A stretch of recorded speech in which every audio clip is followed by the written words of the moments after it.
नमस्कार, मैं हूं प्रवीण गौतम। दोस्तों, अगर किसी टूर्नामेंट, किसी क्रिकेट लीग की ब्रांडिंग में सचिन तेंदुलकर, सुनील गावस्कर, वसीम अकरम और विवियन रिचर्ड्स जैसे खिलाड़ियों का नाम जुड़ा हो तो आप उम्मीद करते हैं कि एक स्टैंडर्ड तो होगा, शानदार आयोजन होगा। लेकिन जुगाड़ से खेली गई ऐसी एक क्रिकेट लीग को आईसीसी को बैन करना पड़ गया है, क्योंकि क्रिकेट का मजाक बना दिया गया इस लीग में और कई नियमों को तोड़ा गया, जिसके बाद आईसीसी को ऐसा कदम उठाना पड़ा। आजकल दुनिया भर में बेतहाशा क्रिकेट लीग खेली जा रही है। कोई T10 लीग खेली जाती है, कोई T20 लीग खेली जाती है।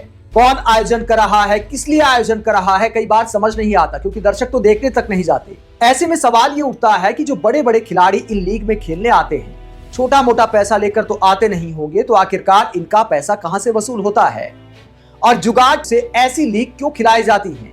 जहां क्रिकेट की अगर टर्म्स की बात करें, मैदान पर परिस्थितियों की बात करें तो एकदम से लो स्टैंडर्ड की परिस्थितियां होती हैं, लो स्टैंडर्ड की पिच बनाई जाती हैं और हाई स्टैंडर्ड के खिलाड़ियों को खिलाया जाता है। ऐसी एक क्रिकेट लीग पर आईसीसी को सख्त कदम उठाना पड़ा और बैन कर दिया गया। अमेरिका की नेशनल क्रिकेट लीग को आईसीसी ने बैन कर दिया है और क्या आरोप लगाए गए हैं, किस वजह से बैन किया गया? अक्टूबर के महीने में यह लीग खेली गई थी। शिकागो सीसी ने इस टूर्नामेंट को जीता था। रोबिन उथप्पा कप्तान थे। इसके अलावा सुरेश रैना, दिनेश कार्तिक, शाहिद अफरीदी जैसे खिलाड़ियों ने भी शिरकत की थी। फाइनल के बाद सचिन तेंदुलकर ट्रॉफी देते दिखाई दे रहे। तस्वीर आप देख सकते हैं, रोबिन उथप्पा को ट्रॉफी दे रहे हैं, तो आप उम्मीद करते होंगे कि हाई स्टैंडर्ड का टूर्नामेंट होगा। लेकिन आईसीसी ने जो जांच की है, आईसीसी ने किस वजह से बैन लगाया है, क्या आरोप लगाए गए हैं अमेरिका की नेशनल क्रिकेट लीग पर? आरोप यह है कि जो आईसीसी के नियम हैं, अगर कोई देश अपनी लीग का आयोजन करता है तो 7 खिलाड़ी कम से कम घरेलू टीम के होने चाहिए। लेकिन अमेरिका की इस लीग में ज्यादा विदेशी खिलाड़ी खिलाए गए और आईसीसी के नियमों को तोड़ा गया।